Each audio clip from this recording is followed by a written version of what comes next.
जब जब भी कोई समस्या आर्यवर्त के सामने खड़ी हुई, तब तब ऋषियों ने वेद की शरण ली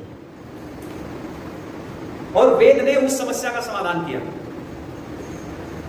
तो वेद के पास में गई, भाई चातुर्मास चल गया है, चारों तरफ बरसात हो रही है, वर्षा का मौसम है, रास्ते अवरुद्ध हो गए हैं, आवागमन रुक गया है, आना जाना बाधित हो गया है, तो घर पे बैठ करके क्या करें? तो वेद के अंदर कई प्रकार के सूक्त आए हैं, जिनमें एक सूक्त है मंडूक सूक्त। और आप पूछेंगे ये मंडूक सूक्त क्या है? अच्छा, कोई बताएगा मंडूक किसे कहते हैं? बहुत अच्छा, बच्चे जानते हैं। मंडूक कहते हैं मेंढक को।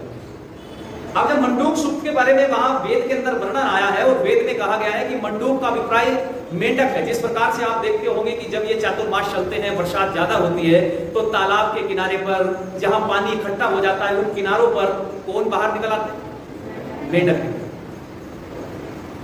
और वो मेंढक टर टर की आवाज करते रहते।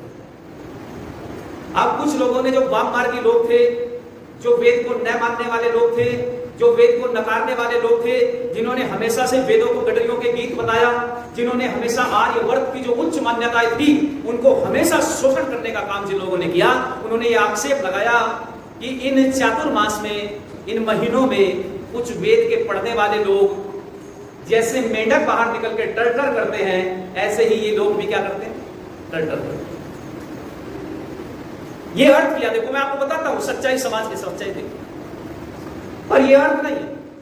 अर्थ वहां विशेष रूप से वेद के जो भाष्य हुए हैं, उन भाष्यों के माध्यम से विद्वानों ने समझाने का प्रयत्न किया और उन्होंने कहा कि मंडूक सूक्त का अभिप्राय यह है कि जैसे इस बरसात के मौसम में मेंढक एकत्रित होकर के, संगठित होकर के टर-टर की ध्वनि निकालते हैं, इसी प्रकार से ब्राह्मण, जरा विचार करिए, एक शब्द बोला मैंने, ब्राह्मण शब्द को लेकर के भी समाज में बड़ी दुविधा इस समय चल रही है। पूरे देश के मास में इन 4 महीनों में जब बरसात ज्यादा हो, उस समय सारे ब्राह्मण लोग मिलकर के वेदों का पाठन करें, वेदों का पठन करें, वेदों को पढ़ें, और जो लोग जानते नहीं हैं वो ब्राह्मणों के पास बैठ करके वेदों को बोलो सुने।